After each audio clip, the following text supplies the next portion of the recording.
Welcome to the Nordic Venture Show, your speed date with the coolest ventures, brightest founders, and exciting things happening in the Nordics. In this episode, our venture date is with Dead Astronauts, reinventing open world games. You know that feeling when you boot up a massive open world game and even though it's beautiful, it's vast, there's maybe a little voice in the back of your head saying, haven't I kind of done this before? Oh, absolutely. That sort of hunger for something genuinely new, something that feels, well, fresh. Exactly. Well, today we're doing a deep dive into the story of a brand new game development studio. And they've got this really bold ambition to properly shake up those open world experiences. Sounds intriguing. What sources are we looking at? We've got their LinkedIn profile, some interesting bits from their website too. Basically, our mission today is to try and understand who this company, Dead Astronauts, actually is. What's their vision, and what might make them different, and what's, let's be honest, a pretty crowded field. Right. And we're also going to unpack their recent, pretty significant seed funding announcement. See what that tells us about where they might be headed. Okay, Dead Astronauts. The name itself is pretty evocative. But what grabs you first is, like you said, that directness in their mission. They're not just saying making an open world game, it's reinventing the experience. That's a big statement. It really is. It suggests they see room for some fundamental changes, maybe driven by tech, maybe by how players actually interact with the world, or both. Yeah, and looking at the details. So they were founded in 2024, based in Malmö, Sweden. And right there on LinkedIn, it jumps out. Reinventing open world game experiences. And they're also putting a strong emphasis on technical innovation. And this bit I find really interesting. Player creativity. That combination, technical innovation and player creativity, that feels key, doesn't it? It does. Often you see open worlds lean heavily one way or the other, but highlighting both right from the start, it suggests, well, maybe a different approach to design. Makes you wonder what technical problems they're trying to solve, to really empower players in new ways. Exactly. What does that mean in practice? And looking at their LinkedIn profile, they're currently pretty lean. It says between 2 and 10 employees. Still early days then. Very early. Yeah. But the core leadership seems to be forming. We see the co-founders listed, Tobias Nyman as creative director, Eric Morin as CEO, and Thomas Tedemalm as a technical director. Okay, solid foundation. But wait, there's more. Yeah.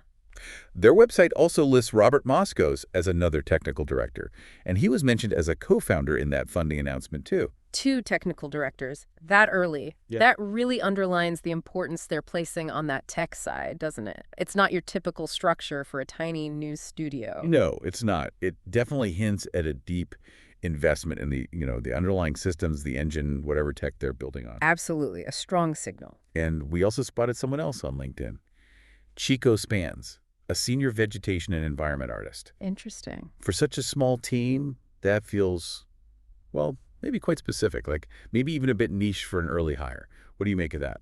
Well, think about open worlds.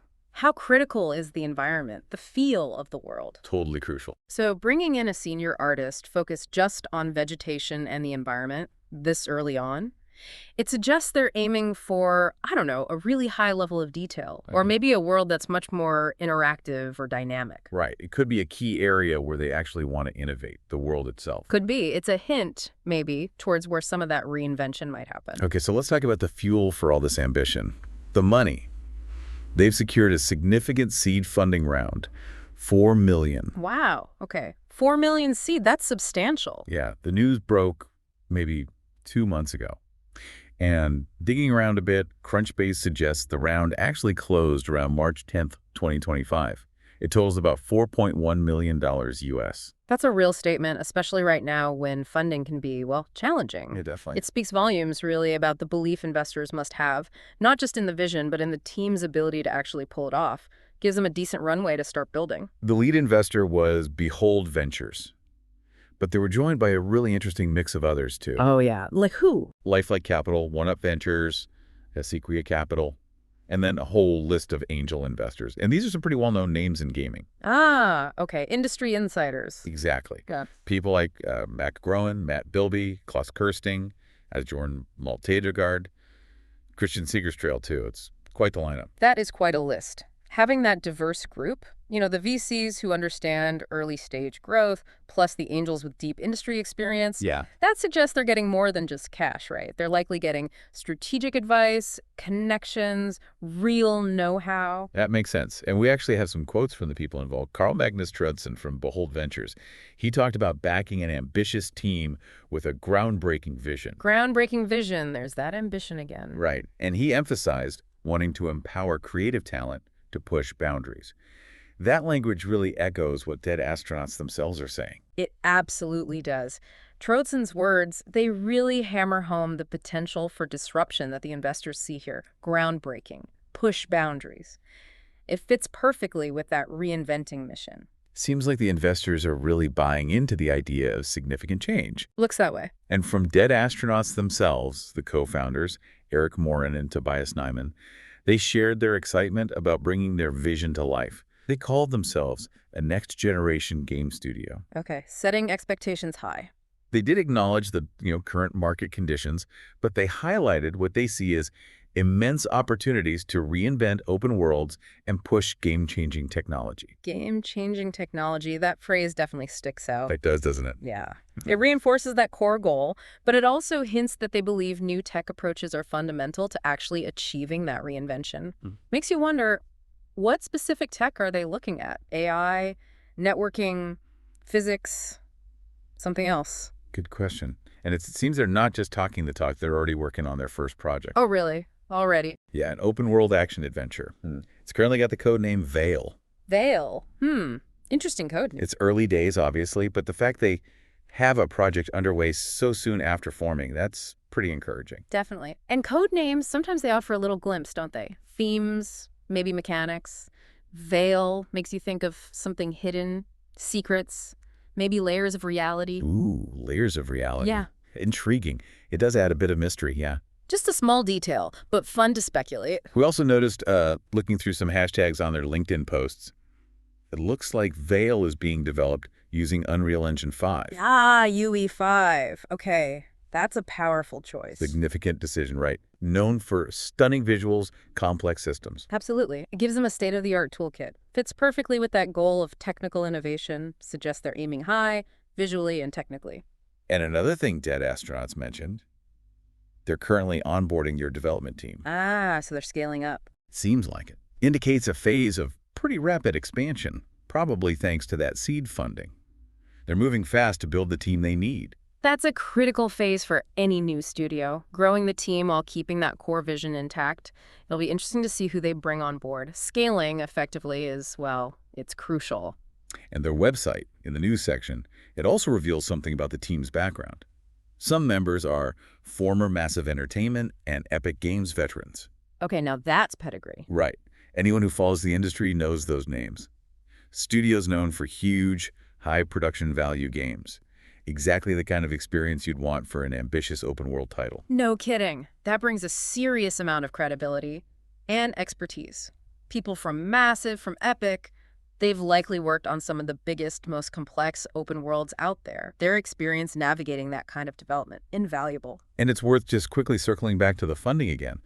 The fact that the seed round was oversubscribed. For anyone less familiar, that basically means more investors wanted in than they were actually looking for money from.